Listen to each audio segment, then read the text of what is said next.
nos chamou a minha função. E em cima do comentário dele, ele dá algo especial para mim, eu quero compartilhar com você.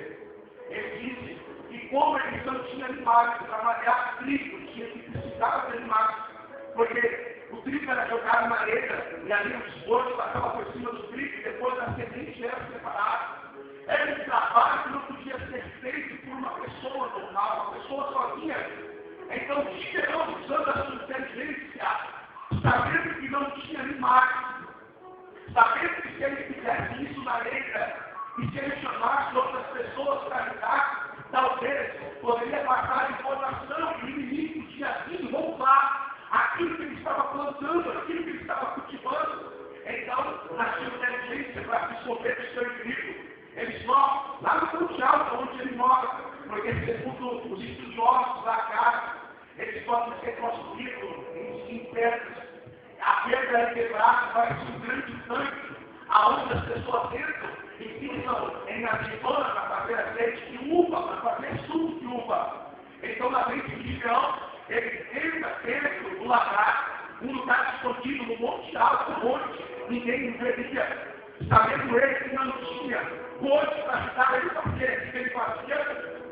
Ele jogava trigo no chão, ele pisava no trigo, pegava na mão, batia no trigo. E como não tinha coisa para pisar, ele mesmo pisava. E como não tinha ninguém para ajudar ele, ele se separava. Ele aproveitando que estava em cima do Monte Alto. E no monte, eu sei que você fica fora do monte, mas o monte é um lugar onde sopra muito vento. Na sua inteligência, ele aproveitando, ele abaixava, pegava o trigo que estava e jogava para cima, e o vento soprava, tirava toda a palha, tirava tudo que não precisava, e só caía dentro do lagar aquilo que era bom, só caía dentro do lagar aquilo que era proveitoso. Ele ia pisar o trigo, jogava para cima, o vento soprava, tirava tudo que não precisava, e só caía aquilo que era bom. Meu Deus do céu! Essa é uma notícia para te dar, se você acredita, você vai receber esse pequeno profeta, esse Deus que está soprando na sua vida, esse Deus que está soprando na sua família, esse Deus que está soprando no seu ministério, esse Deus que está soprando nos seus negócios. Não é um vento do diabo para poder arrancar aquilo que você tem, não é um vento que vai fazer com que você desapareça, não é um vento que vai fazer com que a sua família sucumba ou então acabe. Esse vento é uma permissão de Deus, sabe por quê? Enquanto você vê esse vento soprar tudo que não presta, Deus vai tirar. E só vai ficar aqui.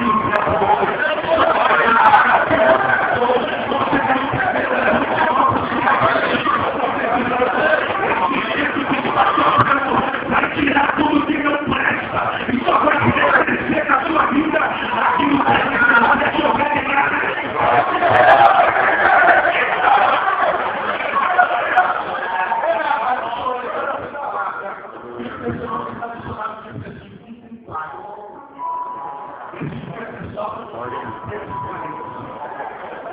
Uma mala,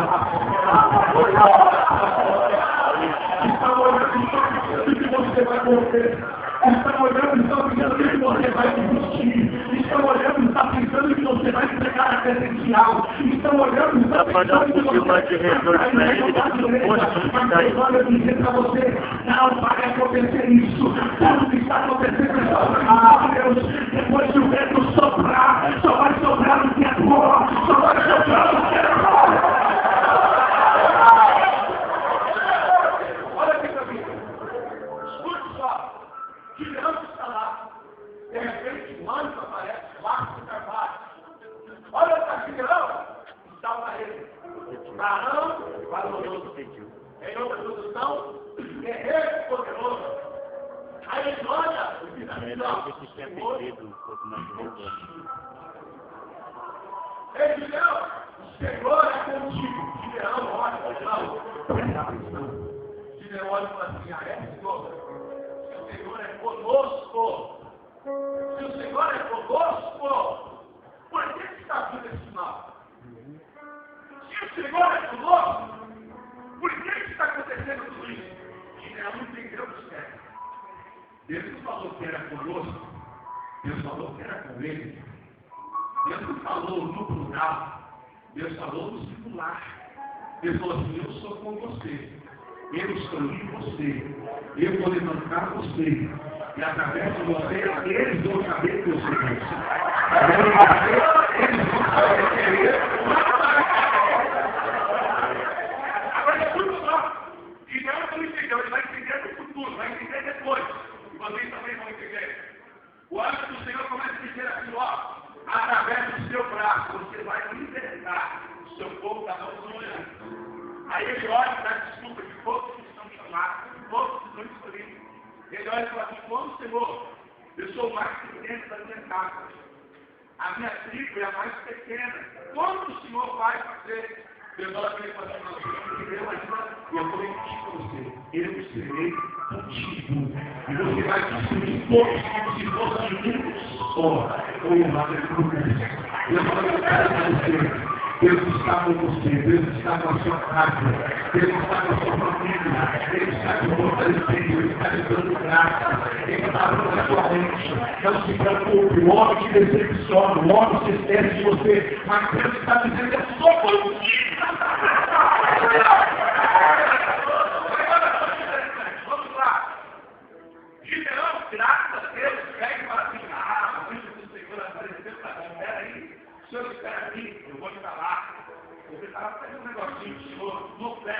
O senhor espera, o pé, espera. Aqui tem um Gideão, eita, dentro da sua casa. Ele pega um cabrito, permita comigo, cabrito. Ele pega um cabrito, cozinha, ele pega farinha, faz pães, coloca os pães, a parte põe a carne de cesto, e ele pega o caldo da panela e ele bota fora do Senhor. E ele diz assim, olha aqui o meu presente. E hoje o Senhor disse assim, ó, coloque tudo em cima da terra e derrama o caldo da panela dele em cima de tudo. E às vezes que quando ele fez isso, antes o Senhor pegou o cajado e tocou ali em cima daquela pedra e subiu fogo e consumiu o holocausto, consumiu aos pés de Gideão. Gideão estava achando assim, ó, eu dei a minha oferta, está tudo certo, está tudo bem. Aí Deus fala assim, ó, agora eu vou explicar para você, porque eu sou contigo e eu não sou convosco. Vai lá na casa do seu pai. Enquanto você chegar na casa do seu pai, você tem que aprender uma coisa, sabe? Você tem que aprender, eles estão falando na linguagem. A nossa linguagem é qual? O texto tem o mesmo significado, mas eles estão falando de uma linguagem para você entender. No texto, no capítulo 6, no versículo 19, Gideão oferece para Deus um cabrito. Gideão oferece para Deus pães. E Deus automaticamente, o anjo do Senhor automaticamente, no versículo número 25, ele olha e fala assim, ó, você vai entrar na casa do seu pai. Você vai pegar o segundo boi, aquele que é melhor, que tem 7 anos, e representa os 7 anos que o seu povo, que os seus irmãos, que os seus compatriotas que estão adorando a Baal. Você vai entrar dentro do quintal do seu pai, porque lá dentro do quintal do seu pai, Deus, tem um altar para Baal. E eu, Senhor, não te visto a minha glória por ninguém. Você vai triunfar no altar de Baal, você vai cortar os postos de ídolo, você vai me levantar um novo altar direitinho para mim, vai pegar o segundo boi. Eu fui misericordioso com você, nem recebi seu cabrito, mas você vai estar dando boi para Baal. Eu mereço o melhor de Deus. Mas lá, o boi, oferece para mim, porque eu sou Deus.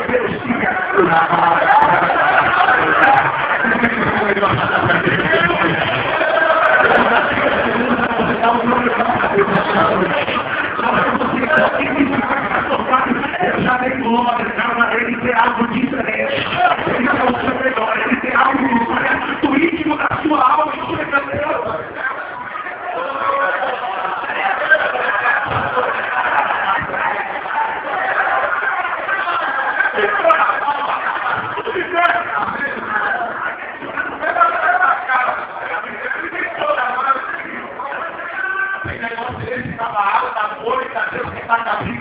Tem que estar. Você não entendeu, mas eu vou te falar de uma maneira simples. Quando você está fazendo uma coisa para você ou então para alguém, você quer fazer do melhor, quer fazer da melhor maneira. Aí quando é para a igreja, quando é para a obra do Senhor, você quer fazer de qualquer jeito, quer fazer de qualquer maneira. Quando você está assistindo o seu time, um dia ganha, outro dia perde, depois nada, quando ele vai de novo, você grita, você abre a boca, a tua mentira inteira sabe que você torce para o seu time, mas ninguém sabe que você é crente.